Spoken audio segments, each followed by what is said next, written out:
तीन दोस्त आरव, मीरा और कबीर सर्दियों की एक शाम घने बर्फ से ढके जंगल में पहुंचते हैं। वे जंगल के बीचों बीच जमी हुई झील के पास अपना कैंप लगाते हैं। स्थानीय लोग उन्हें चेतावनी देते हैं कि सूरज डूबने के बाद झील से दूर रहे, क्योंकि वहां नीचे कोई बोलता है। तीनों दोस्त स्थानीय लोगों की बातों पर हंसते हैं और उसे दंतकथा मान लेते हैं। रात गहराती है, चारों ओर सन्नाटा छा जाता है, तारे आसमान में चमकने लगते हैं।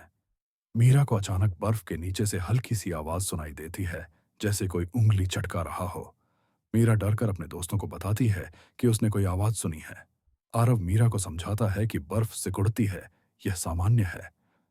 कुछ सेकंड बाद फिर से थक थक थक की आवाज आती है, अब की बार और भी साफ। कबीर मजाक में कहता है कि शायद कोई मछली फंसी होगी, लेकिन उसके चेहरे पर भी डर झलकने लगता है। मीरा डरते डरते झील के पास जाती है और कान बर्फ पर लगाती है। मीरा को बर्फ के नीचे से अपना नाम सुनाई देता है। मीरा! मीरा घबराकर पीछे हटती है और चिल्लाती है कि किसी ने उसका नाम लिया। आरव भी अब घबरा जाता है, उसकी आवाज में भी डर आ जाता है। तीनों मिलकर टॉर्च की रोशनी झील पर डालते हैं। बर्फ चमकती है। झील की गहराई में कोई हल्की सी आंचल जैसी आकृति हिलती हुई दिखती है। कबीर फिर से बात बदलने की कोशिश करता है। कहता है कि यह रोशनी का रिफ्लेक्शन है। रात बीतती है, लेकिन माहौल में डर घर कर जाता है।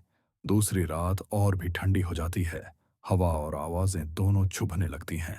अब आवाजें सिर्फ मीरा को नहीं, बल्कि तीनों को सुनाई देती हैं। बर्फ के नीचे से तीनों के नाम पुकारे जाते हैं।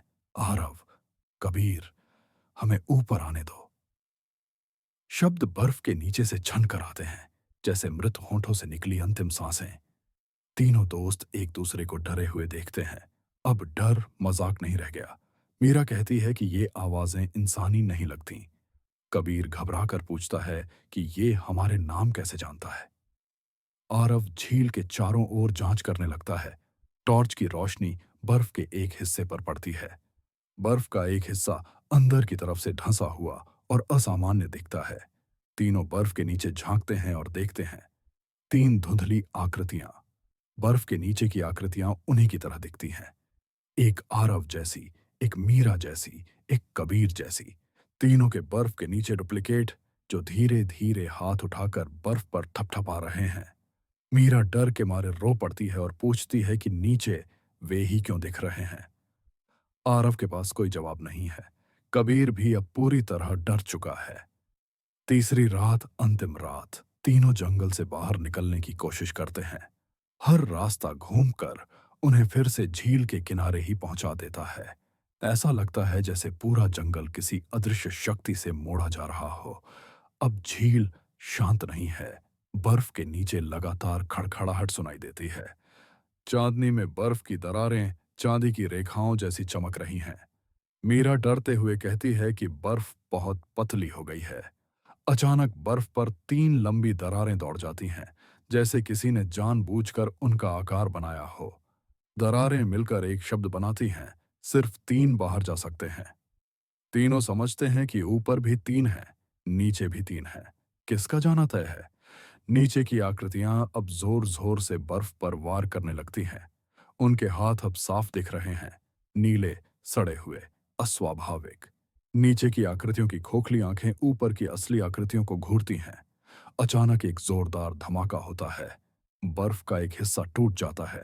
बर्फीली हवा के बीच दोनों ओर की चीखें गूंजने लगती हैं, ऊपर और नीचे दोनों की। तीनों दोस्त लड़खड़ाते हैं, संतुलन खोते हैं। किसी ने उनका पैर पकड़ लिया है, किसी ने चेहरा छू लिया। ठंडा, कठोर स्पर्श। अगले कुछ पलों में क्या हुआ, किसी को ठीक ठीक पता नहीं चलता। अगली सुबह सूरज जंगल के ऊपर निकल आता है। झील फिर से शांत है। झील के किनारे से तीन लोग, आरव, मीरा और कबीर, जंगल के रास्ते बाहर निकलते हैं। तीनों की चाल एक जैसी, एक लय में चल रहे हैं।